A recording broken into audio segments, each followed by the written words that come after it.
Okay, everyone, welcome back to Breslov Efrat here at Shira David Baruch Hashem.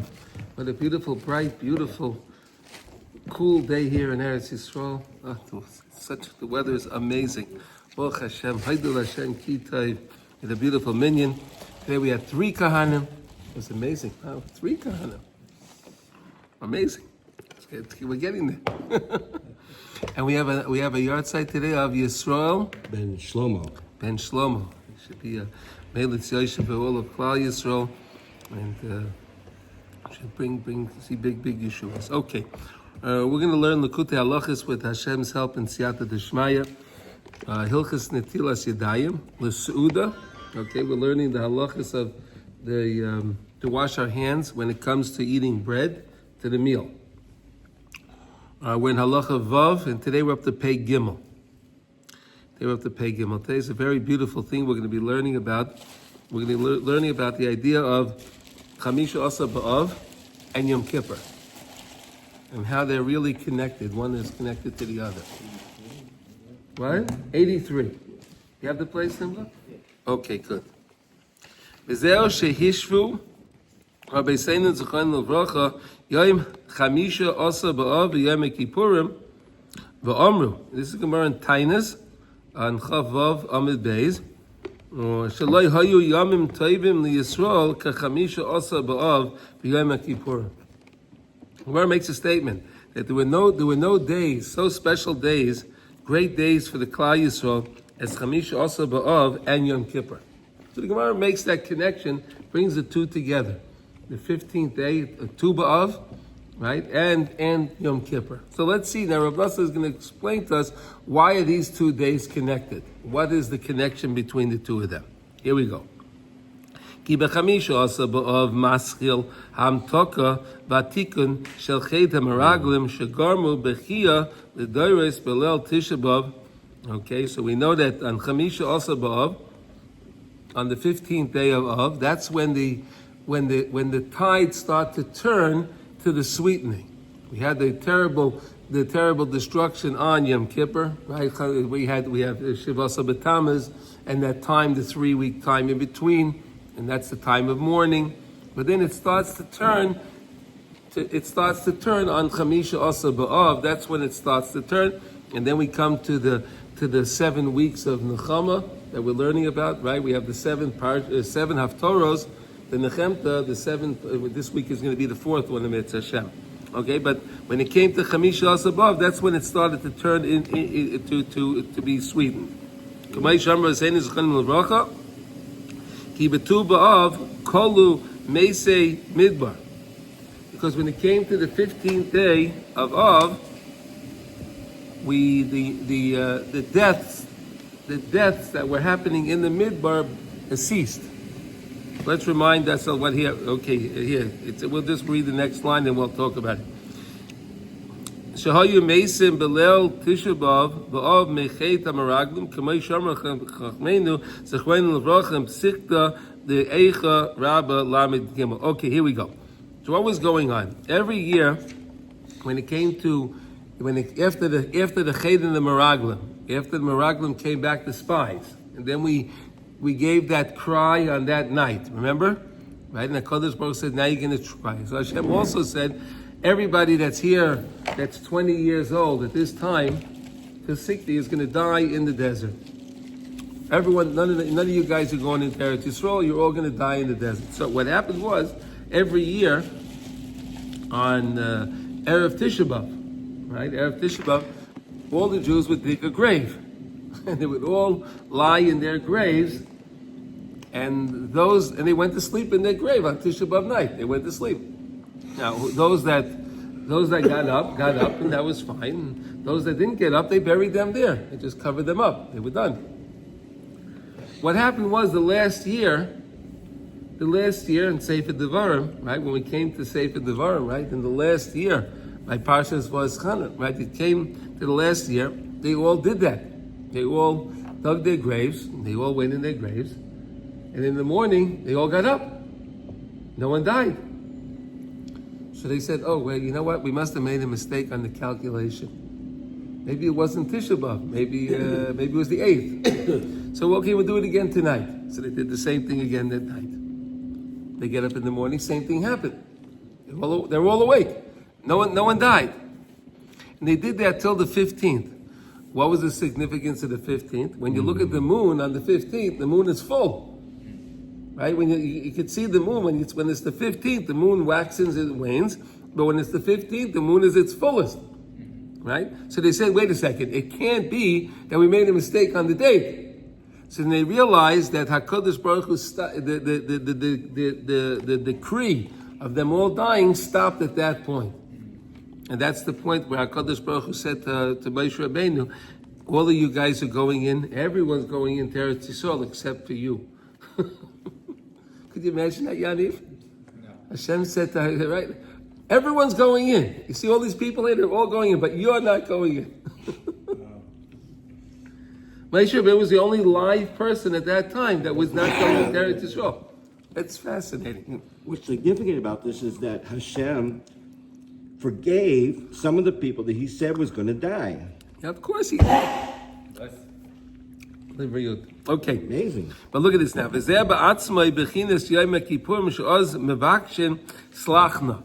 know, on Yom Kippur we're saying slachna all the time, right? Forgive us, forgive us, forgive us.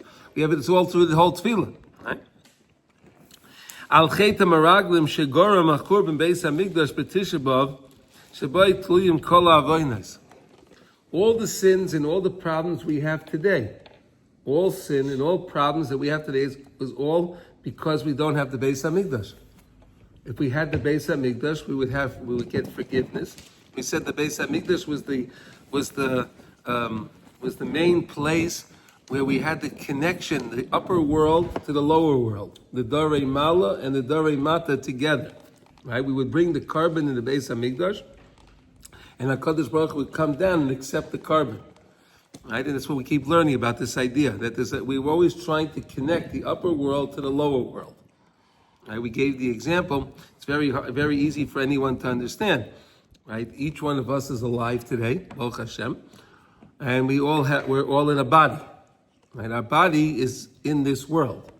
It's from this world, right? But we have a neshama. Where does the neshama come from?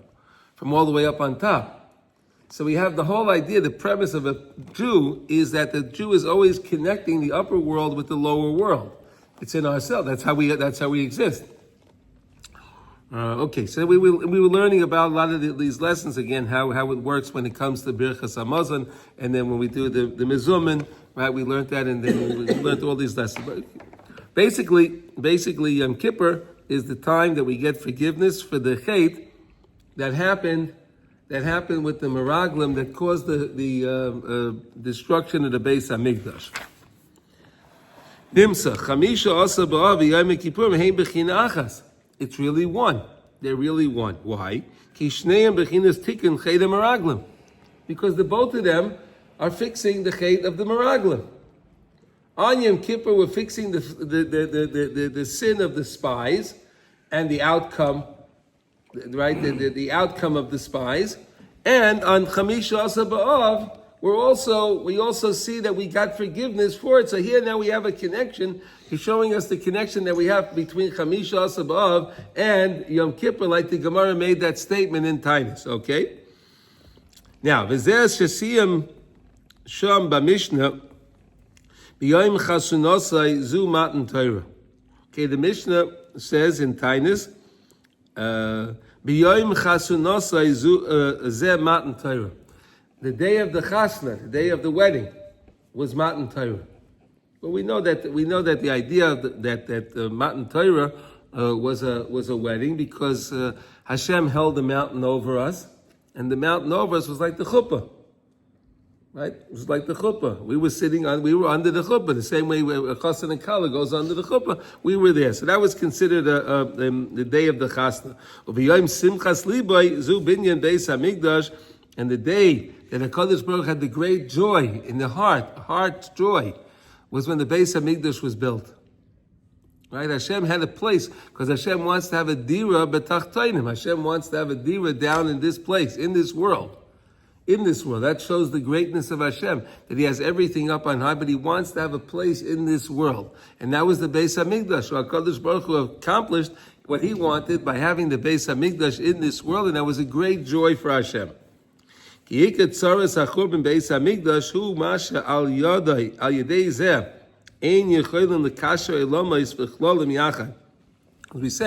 the whole idea of the Beis Hamikdash was this idea to bring the two together. We have the idea Meloi Chalaretz Kevodo is in this world. HaKadosh Baruch Hu's glory fills this world, right? And a person has to always know that no matter where they are, no matter where they've fallen, they can always connect to Hashem. Meloi Chalaretz Kevodo. The whole world is filled with His glory. That means anywhere you are in the world, you can connect to Hashem, right? Makes sense, right? And then the other idea of Aye Mekayim Kevodo, like we say in the Kedusha, right? Aye Mekayim Kevodo, right? That even the Malachim, they're trying to figure out where Hashem is, they don't understand. They're saying, Shayalam Zelazah, Aye Mekayim Kevodo, because everything is all glory of Hashem. The Malachim see that, but where is the essence of the glory? They're trying to figure that out. Where is the essence of the glory of Hashem? That's the higher level, but we want to join the two together. The Aye Mekayim Kevodo together with the Meloi Chalaretz Kevodo, right? And that's when that happened in the Beis Hamikdash. That's what caused the separation. Chas v'sholom v'al kain. HaTorah shehi b'chinas yoyim b'yoyim chasunosai binyan Beis Hamikdash. Heim tikun l'zeh. That's the tikun for this. When we have again Torah, and again today when we can get up at night and we can say the tikun leil chatzos, right? If we can say tikun leil chatzos any time. So what we do is we're making a tikkun for the chet and meraglim, and of course that'll help us to rebuild the Beis Hamikdash. Gal kain, v'al yedei haTorah mekashrin kol ha'olamos elyon betachtoim be'elyon. And through Torah we can connect the two worlds together. Why? Because again, we said when you're learning Torah and you don't understand something, right? So then that's the makif. That's the thing that's around you. You don't understand it. You're trying to understand it. You're reading it. You got some handle on it, but you don't really get it. And then sooner or later, it clicks. Right? And that's a great feeling when you're trying to understand something and then the thing clicks and you understand it. So that's, again, taking the upper world and bringing it into you. Right? You have something that's a makif, and then it turns into your pnimi. It becomes part of you. So that's taking something from the Darei Mala and bringing it into the Darei Mata, right? That's how Torah works. And that's how you raise from one level to the next. Because then you get another makif, then you understand that, and you rise up to another one and another one. And we said you get that through all ratzon, through desire. I want to get closer to Hashem. I want to be closer, and I want to understand Hashem's Torah. Why? Because Kutcha Brichu, Ayraisa Yisrael, Kulei Chot, right? Hashem, the Jewish people, and the Torah are all one. So if I love Jewish people and I love Hashem and I study Torah, I'm all bound as one. Okay? And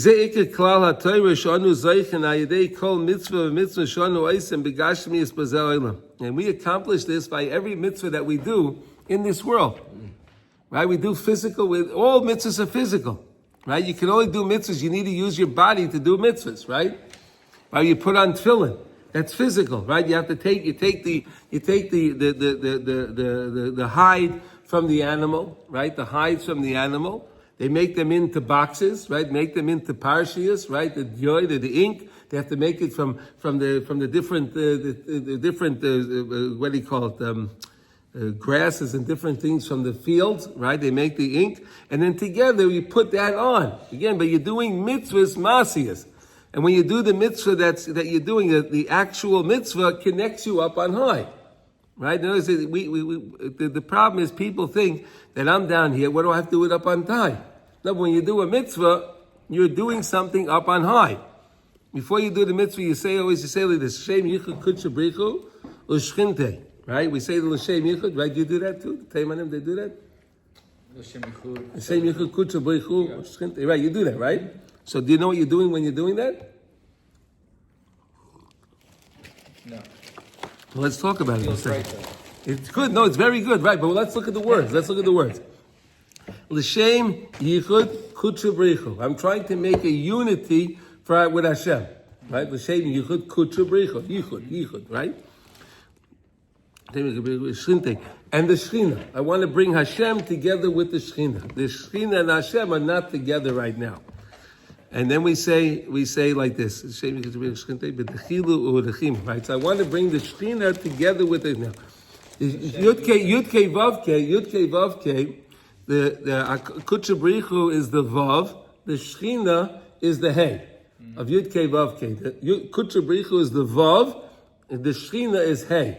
And then we say B'dechilu Urechimu, right? B'dechilu Urechimu, right? Dechilu is fear of Hashem, and Rechimu is love of Hashem, Ahava and Yira, right? The B'dechilu is the Yud. The Dechimu is the love, is the Hey. And then we say that's how we join Hashem's name together. You understand? That's how we're making that unification. It's separated, then every time I do a mitzvah, I'm making this unification. I'm bringing this world together with the next world. Right? Because I have my fear and love down here. HaKadosh Baruch Hu with the Shechina is up on high. And we mend them together, Yud Kei Vav Kei, through us doing any mitzvah. It's amazing. Whether you know you're doing it or not, it's happening. Isn't that great?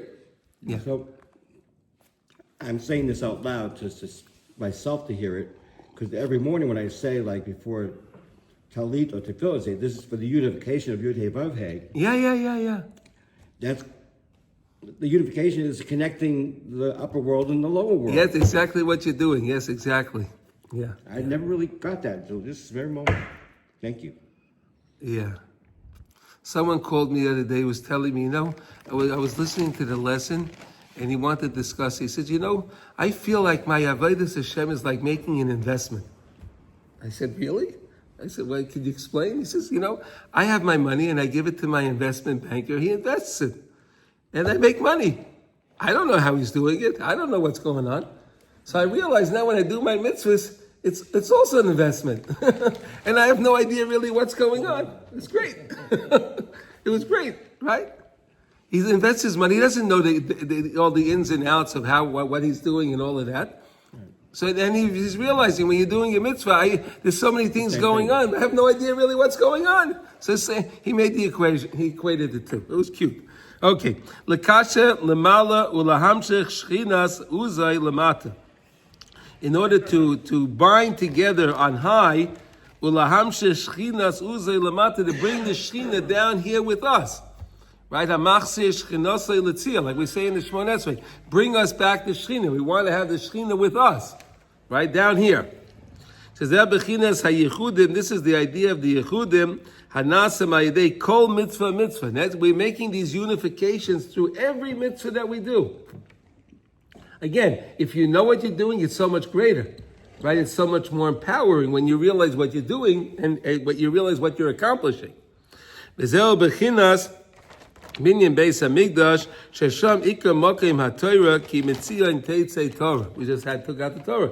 Ki Mitzion Teitzei Torah, right? For the Torah, Hashem Ki Mitzion, because of Tzion comes out the Torah. Ki Sham Beis Hamikdash Ikar Klolius Elomis. That was the main place that this unification took place. The mending of the upper world to the lower world happened in the Beis Hamikdash. And the same, as we said, B'yoyim chasunasai zu matan Torah.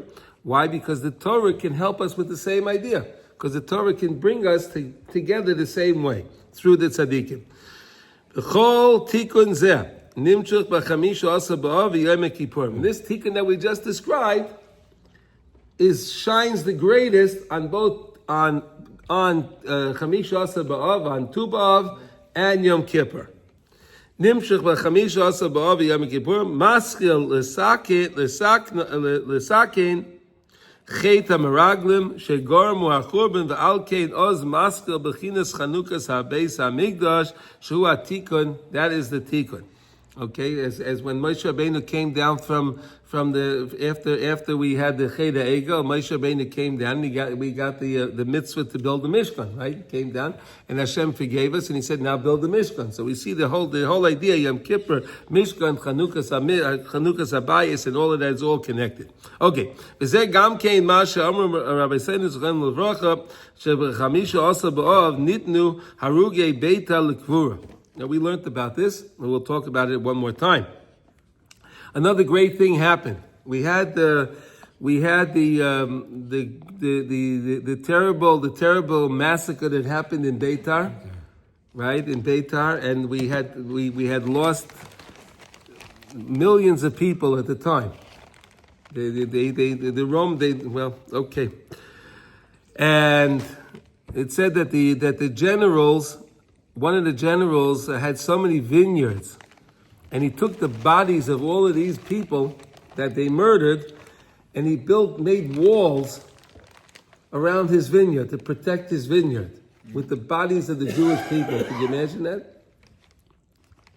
Not bricks, bodies. And what happened was, after a while, this happened. This took a very, very long time, but then we were granted permission to bury these people, and a great miracle happened. They came to bury the people, and none of the bodies decayed. The bodies were dead, and none of the bodies decayed. Remember, we learned about that, right? Mm-hmm. Is that amazing? Right? They were out in the air for a long time. They didn't decay. That was a miracle from Hashem. And that's the bracha that we had. We learned about that, the brachas of benching, right? The first bracha we said is Moshe Rabbeinu instituted. The second bracha was Yoshua that instituted, right? And the third bracha was Shlomo Melech and David HaMelech of Bnei Yerushalayim. Those are the three brachas of benching, right? The first bracha is Moshe Rabbeinu. Yoshua is the second bracha. The third bracha is Shlomo and David. And we said that that's the idea of also bringing the worlds together. Moshe Rabbeinu is the upper world, right? He's in the Darei Malach, obviously, right?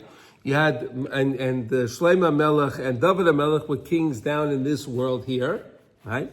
Yoshua was the men that brought them together.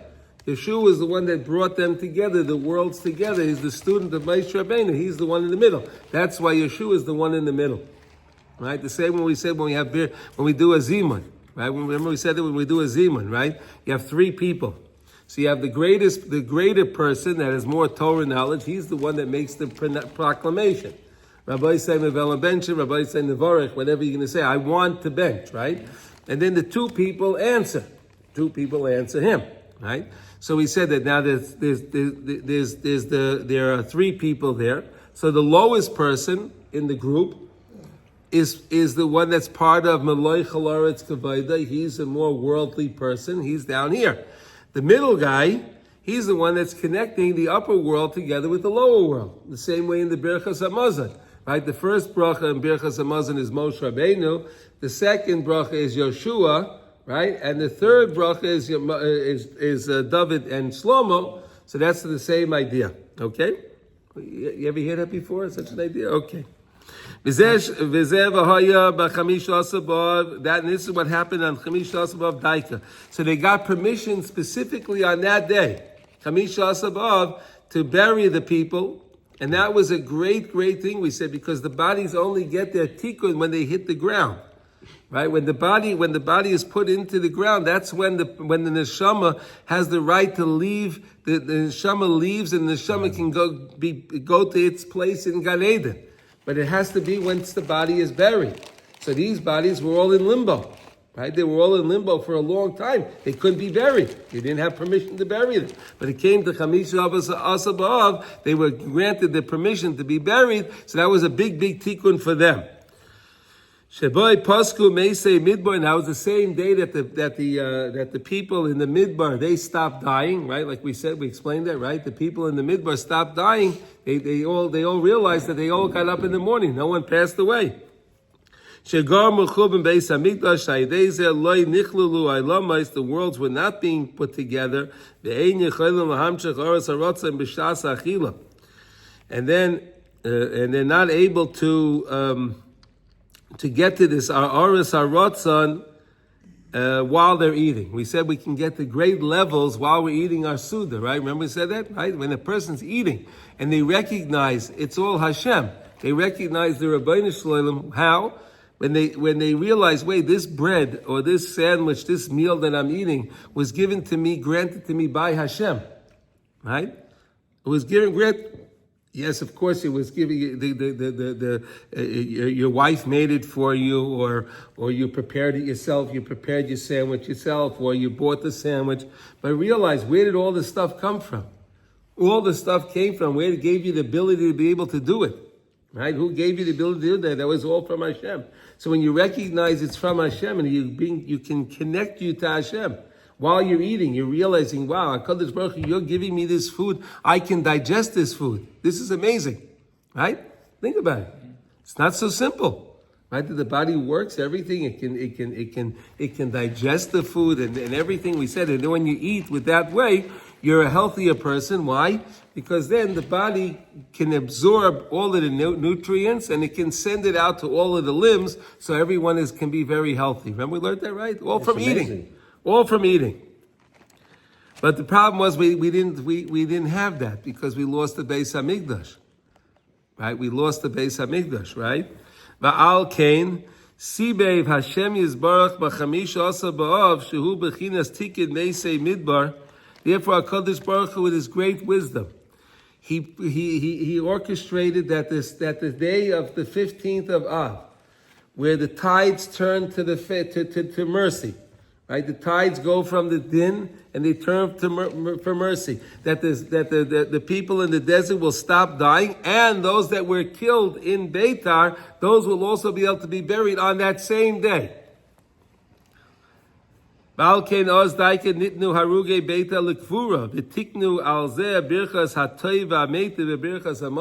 where the fourth bracha came in Birchas Hamazon, Hatov v'Hametiv. Right, because we said it's good for those people that were buried. It was very good for them because then they were able to get to their tikkun.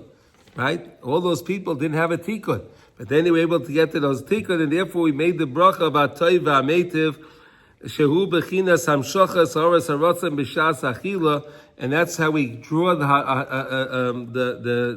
rotzon.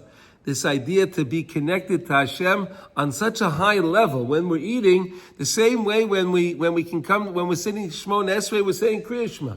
You can do that when you're eating. If you just stop and pay attention to where your food came from and you connect yourself to Hashem while you're eating. Isn't that amazing? While you're eating, you can come to great levels of Kedusha. Isn't that nice? Right? You're eating your sandwich and you can come to connect to HaKadosh Baruch Hu on such a high level. Since I've been doing that, I have had amazing insights with what I'm learning while I'm eating. Kol hakavod, see that? No, it really, I'm just like... It's amazing. Yeah, if you pay, the program works. Like, you just have to... If you work it. You have to, that's right. It all starts with the washing of the hands, and the salt on the table. I mean, there's a whole thing to it. Well, Yanniv, you can have a great program on your computer, but if you don't turn it on, it's not going to work. Right? Here we have the program, so if you utilize it, you can see the benefits of it. It really works. Okay, Birchas Hamazon. Shu bechinas hamshochas haras harotzim b'shas achila. Now he says, Ki aras harotza nimshach hayedei klolius elamis. Through the joining the two worlds together, that's how you get to this rotza. And again, when you're eating food that's coarse in this world, right? You're eating food, right? You're eating the bread, whatever you're eating for your lunch, for your breakfast, right? Whatever you're eating. So now when you realize it's coming from Hashem on the upper world, so that means I'm mending the upper world together with this world. The food's down here, but where's it coming from? Up on high. The Amachachman, we said, right? It's coming from that place of Rotzen, the Berotzen, Rabbi the Rabbin. It's coming from that very high place of Keter. It's coming from all the way there. So now I'm bringing the upper world down together with this world, and that's where I get that Aras HaRotzen. שנמשך על ידי בחינס חנוכת הבית שמזכיר להסמשך לחמיש עשר באב שהוא בחינס יום הכיפורים שהוא תיקן המרג למעשה מדבר שגרם חורבן בית המקדש. So here you have all these beautiful ideas how the Chamish Asa B'Av, right, the 15th day of Av, which was connected again. Where did the problem begin? It came because of the Meraglim. Right? The Meraglim caused us to have the 3 weeks. The Meraglim caused all of the problems that we have. We get forgiveness for that on Yom Kippur, right? Slachna on Yom Kippur and on Chamisha Asar B'Av, and that's where it begins, Chamisha Asar B'Av to Yom Kippur. Okay, that's the time that it begins. Val came by Chamisha Asar B'Av by Pasku Meisei Midbar Umaskil Isnaitzes Bechinas Chanukas HaBeis HaMikdash, and therefore we said that when it comes to Chamisha Asar B'Av, those that were destined to die in the midbar ceased the death; they stopped dying. Umaskil is noitzes bechinas chanukas habeis hamikdash. That's when the sparks of the Beis Hamikdash is planted again to be able to be built. And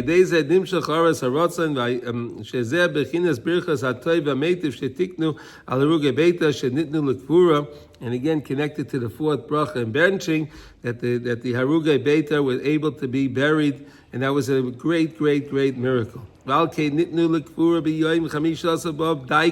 Specifically on that day. Isn't that so amazing?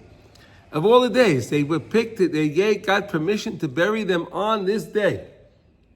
So again, the Gemara says, the way we started off, the Gemara says there were no great days for Klal Yisrael like Chamisha Asar B'Av and Yom Kippur. Now we see the connection between, they're really one of the same. Their whole idea is to get us forgiveness for the Cheder Meraglim. Ki hakol b'china achas, it's really one. V'ayin le'el heitev be'eis ayin beis. If you go back and look at lesson 72, now we're in 83. But if you go back to 72, that's where Rav Nosson really explained to us the beauty of this idea of the Harugei Beitar, and then the beautiful tikkun that they got for their neshamas, because again, the neshama doesn't get its rest. The neshama is in limbo. It can't do anything. The neshama can't do anything until the body is put back into the ground. Why? Because the body had this zuma from the nachash. Right? And then once it's put back into the ground, the rectification begins, and therefore the neshama is released, and the neshama can go to its final, get its tikkun, and to be where it's supposed to be.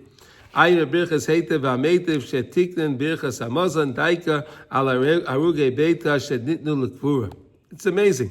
It's amazing that when we're benching, that's where we have the fourth bracha is in regard to Harugei Beitar. Most people don't know that. But those that do know that, they don't know the difference. Why is that? What does that have to do with benching? Because the whole idea of benching is the Oras HaRatzon. And the whole idea of benching is so then the guf is down here, and the neshama can go back up on high. So in other words, you have these connections up on high and down here, always connecting. We're always connecting the two. And that's something so important that we have to remember. B'tovin heitiv niflois Hashem. And we have to see the great wonders of Hashem. Shebeshvil zeh daika nitnu lekvura betu ba'av. Specifically, He picked that day for us to have the kvura for these poor people that were murdered in Beitar. Daika ki oz maskil tikun cheda meraglim shayidei zeh zoichen lechanukas habayis. And Mitzvah Hashem will be able to see that. We'll have the Chanukas Abayis. Shaydeze Zoichen Laras Haratzon will come to this Haras Haratzon V'Havin Hated and know this good and understand this concept, because it's a very beautiful concept for us to really understand what the connection is. What the connection is when it comes to Tu B'Av and Yom Kippur. So now when we understand what's the whole point of Yom Kippur, to getting the forgiveness of the Meraglim, right? The Chet of the Meraglim, which caused the destruction of the Beis Hamikdash. But we can constantly be mending the two worlds together via what we're doing, right? So I'm not quite getting the connection between the Meraglim and the destruction of town. Are you saying it was delayed because of what they did? No. It wasn't destroyed. It was destroyed because the Meraglim came back and they spoke ill about Israel. We didn't have the temple then. But that's when it was caused that the temple would be destroyed because of what they did. It was because of that. It was what they did. They came back. They were sent out to check, to spy the land. Right? Remember what happened at that time? Do you remember the things that happened? Yeah, I do. Okay. Well, they said that we couldn't conquer it, and well, they saw that a lot of people were dying, and then they saw that the fruits were so big. And it took 2 men to carry a cluster of grapes. Can you imagine that? Yeah. A cluster of grapes. It took 2 men to carry. Those are some sized grapes, right? The size of watermelons. Yeah, well, it took 2 men. Yeah. Could you imagine that? 2 men to carry a cluster of grapes. I mean, the Marcola would love that now. And what they would charge for that would be great, right? They need a bigger room. Yeah, no, whatever. Okay, but whatever. No, so they came back. To the Jewish people, and Yeshua and Kaleb ben Yefuna, they were the ones that were rooting for Eretz Yisrael, and that's why they were successful, right? Yes. Kaleb was successful. He went into Eretz Yisrael, and Yeshua came into Eretz Yisrael. Everyone was good because they did the right thing. They saw the beauty and they believed in Hashem. Right? But there was something else that caused the destruction of the first. I mean, there's probably a number of things, but was there something that this is this is the main reason why the Beis Hamikdash, because we cried, because we didn't recognize that even though Hashem took us out of Mitzrayim, the greatest power of the time, and HaKadosh Baruch Hu made a mockery of them, right? It made a mockery of them. Then HaKadosh Baruch Hu takes us in the desert, we have no water, and HaKadosh Baruch Hu gives us water. Then HaKadosh Baruch Hu gives us man. We get this, he splits the sea for us. Okay, he splits the sea for us.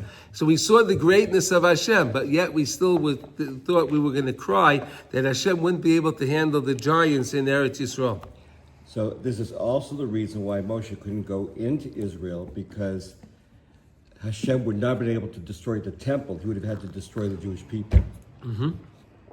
Yeah. All right, so that's our lesson for today, Baruch Hashem. Okay, so now we understand this connection of Yom Kippur and Tu B'Av, okay? So let's learn Halach and Kitzur Shulchan Aruch. You also do the L'Shem Yichud on like a lot of the brachas? Yeah. Like tefillin? Tefillin and tzitzis, yeah. We do Hallel and we do the Lulav and we do mitzvahs like that. You do the same thing, right? Yeah, same thing. Yeah. See that? We have some things in common. See that? Sure. A lot. Yeah, Baruch Hashem. The Arizal Nusach and the Sephardi Nusach are... They're very close, very similar. Yeah. Okay, we're learning in Kitzur Shulchan Aruch, we're in Siman Chav Gimel, 23, we're learning the laws of Kriya Sefer Torah. Okay. Today we are up to 27. Okay. B'sheni v'chamishi oimer hashliach tzibur l'achar hagbos haTorah yihi ratzon. We did that today, right? So after after we do Hagba, so the Shliach Tzibur says the Yihi Ratzon. There are 4 Yihi Ratzons that they say. The Tzrichen HaTzibur l'shmoya l'anes Amen. The Tzibur has to listen to them, and it's important that the Tzibur answers Amen. Pay attention to the Yihi Ratzons that the Shliach Tzibur is reading after the Hagba, right? Before we start Ashrei Nevolah Tzion, right? He says the Yihi Ratzon, so make sure you listen to them and answer Amen to them. They're beautiful Yihi Ratzons. All right? Because She'ein Aimrim Tachnon, the days you don't say Tachnon, Ein Aimrim Yihi Ratzon, you don't say the Yihi Ratzons. So let's do the next one, Chav Ches. Achakach Machnisin Es HaSefer Torah El Aron HaKodesh, after you put the Sefer Torah back into the Aron Kodesh. If you have Minhag Ashkenaz, they put the Sefer Torah right away back. They say the Yihi Ratzons first, and then they put the Torah back. Minhag Tzfat, so we'll say Ashrei Nevolah Tzion, and then we'll put the Sefer Torah back after. But either way. U'mitzvah al kol adam she'sefer Torah oiver lefanav. It's a mitzvah that everyone that the Sefer Torah passes by. Ve'ein magbiya v'chein hamagbiya v'agoylel yilavu oisai ad lifnei ha'aron hakodesh. And a lot of people don't know that, right? So now, if the Torah comes past you, you walk with the Torah. You leave your seat and you walk with the Torah. But the guy that did Hagba, many times he's the guy carrying the Torah, right, during the week. So he's obviously going with the Torah. But the guy that did Galila, right, the guy that was rolling up the Torah, he should also walk behind the Torah also. He thinks his job is done. He goes back to, he's finished. He rolled up the Torah, it's finished. No, he's not. No, you're supposed to go walk back with the Sefer Torah, because again, you were part of the service of the Sefer Torah, so you walk with the Sefer Torah as well. That's a halach I don't think a lot of people know. Right? Did you know that, Reb Shalom? What? No, like here. Yeah. Generally, the person who did Hakba, he said he takes the Sefer Torah back to Yom Kippur. Yeah, that's what he said, right. But the guy that did Galila. So you have to tell the guy that does Glila, you have to walk with the Torah too now. It's also whoever passes by. Yeah, whoever the Torah passes by, by. leave your seat and go with the Torah. With the Torah. Yeah. That's how you honor the Torah. Mm-hmm. Okay, let's do the next one. Let's do another one. Okay? Chav Tes. Well, we still have a little bit of time. B'makim she'ein sefer Torah, Korah echad mitay chumash b'kol ra'am v'atziba yishmu shelo yishtakach Torah's kriya. Let's say you have a place that they don't have a sefer Torah, or they have a sefer Torah that's puzzle, right? What? They don't have a minion. Well, no, here we're not saying there's no minion. I'm saying, I was once in a place in the summer when I was a kid. There was only 9 people. They got together every Shabbos morning, Yeah. daven, and people take turns. They read from the Chumash. Rishon, Sheni, Shlishi, read. Okay. No, but here we're saying even if you have a minion, and there's no Sefer Torah, or you have a Sefer Torah that's puzzle, you can't read from it, right? So then what you do is read it from a Chumash, and because you don't want the idea of the Kriya to be forgotten. So therefore you keep reading the Torah, even though you don't have the Sefer Torah. So is that Hashras Olam if we're davening at home alone? You what? If we're davening at home alone and don't have a Torah, we should also... You read it by yourself. Chumash, Read it by from, yourself from the Chumash. read it from the Chumash. Why not? Sure, yes. Wonderful. It's always a good idea to read Torah. All right? Okay, so that's our lesson for today. Tomorrow we'll finish up Hilchas Sefer Torah, and then we're going to learn the dinam of Nimsa Torahs Psul B'Sefer Torah. What happens while you're learning? What happens while you're reading it? If you find there's a mistake or you find there's a psul in the Sefer Torah, what do you do in that case? Those are the laws we're going to learn later on. Okay, so everyone have a wonderful day. Shkoyach Kol Tov, everybody.